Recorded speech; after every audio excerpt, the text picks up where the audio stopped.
The Home Depot. After getting fired from their jobs at a regional hardware store, two young men founded the largest home improvement retailer in the United States, eventually becoming billionaires. Bernard Marcus and Arthur Blank mapped out Home Depot on a napkin in their favorite coffee shop, a plan that would revolutionize the home improvement industry in America. Here's a story worth telling, one that will probably light up the hustler in you. Bernard was born to Russian Jewish immigrants who, in an attempt to find the golden land of the United States, ended up in the fourth-floor walk-up tenement in Newark, New Jersey. Growing up, Bernard was really passionate about becoming a doctor. After graduating from Southside High School in 1947, however, he took up a job under his father as a cabinet maker instead of directly pursuing a degree. You see, at the time, his family couldn't afford to send him to college. So Bernard took the time to put together everything he could to study at Rutgers University for a pharmaceutical degree. Soon he found himself working at a drugstore as a pharmacist, of course, but interestingly enough, what really called out to him was the retailing side of the business. His curiosity grew with each day. The more he ventured, the more knowledge he gained. He later got into discounting, learning on the job about the do's and don'ts of the business and merchandising. He then worked at a cosmetics company and various other retail jobs. Bernard's hard work eventually paid off when he climbed up to the top as the CEO of Handy Dan Improvement Centers, a Los Angeles-based chain of home improvement stores. Luck wasn't really on his side though. In 1978, both he and future Home Depot co-founder Arthur Blank, who was the vice president of finance at the time, were fired during a corporate power struggle at the company, leaving them both jobless, with a lot of free time to question their purpose in life. Now, before we get too far, let's take a look at Arthur Blank. He was born to a Jewish family in Flushing, New York. His dad, Max Blank, was a pharmacist. Growing up, he attended Stuyvesant High School in New York City. Right after he graduated from Babson College in 1963, Blank was hired by Arthur Young and Company as a senior accountant. He later joined the Dalen Corporation, where he rose to become president of Elliott's Drug Stores, cum Stripe Discount Stores, a division of Dalen.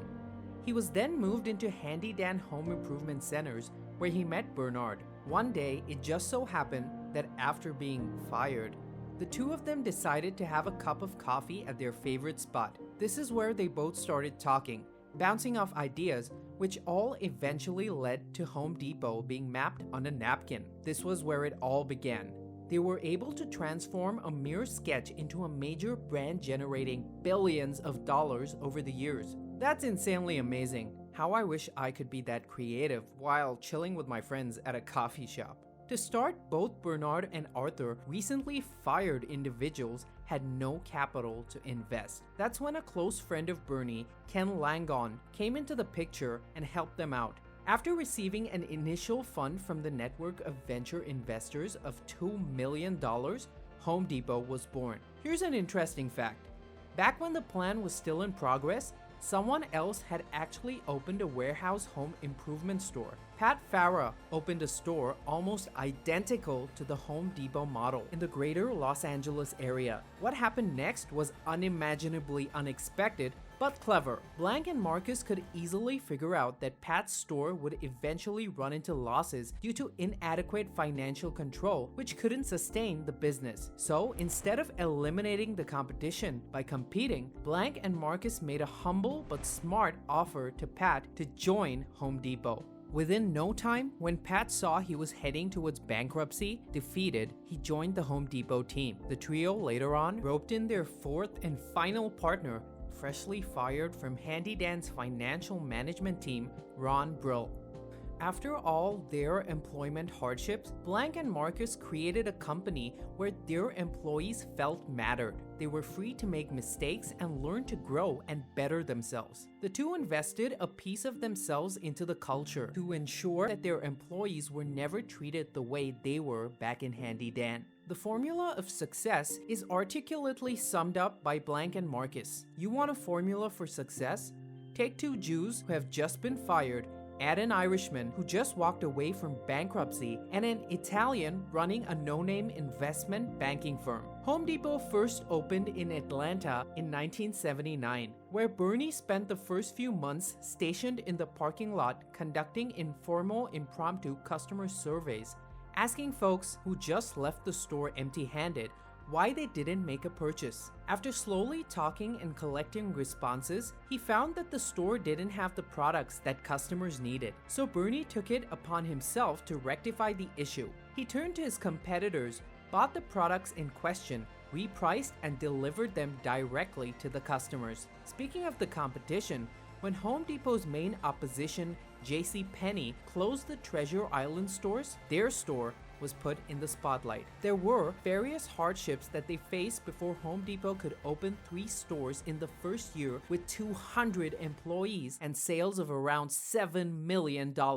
Arthur spent 19 years as the company's president before succeeding Marcus as CEO. 30 years down the line, Home Depot opened more than 1,500 stores pan-America with over $50 billion in sales. In 2019, their sales were $110.2 billion. The work culture is progressive at the Home Depot, and the most impressive fact is that all the company executives, including lawyers, were required to work in the stores when they first joined the company. Home Depot's top priority is its customers and associates, and the two are not seen as mutually exclusive.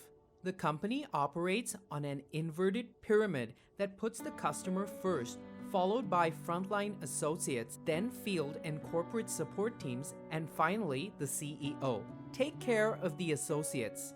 They will take care of the customers, and everything else will take care of itself, says Bernard. Home Depot now has over 2,200 store locations in the United States, Canada, and Mexico, and almost 400,000 orange-blooded employees. In case of disasters and family sickness emergencies, all associates get financial help from Home Depot's Homer Fund. These two incredibly talented young men created a world for themselves which not just brought them wealth, but also gave them a humble family.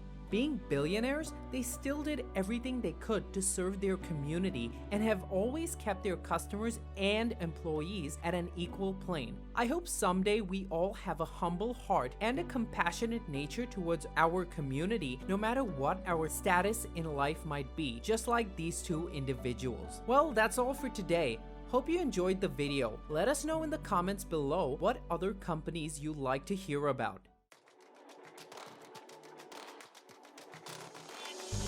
If you enjoyed this video, consider hitting the like and subscribe buttons. It does wonders for the YouTube algorithm, so more people can see our videos and so that you can be notified when we launch our next video. We try and put out at least one new one per week, and as you can imagine, the research and editing alone of these type of videos takes us close to 18 hours. So we would really appreciate it if you could also check out our Patreon. For just $1 a month, you can support our work.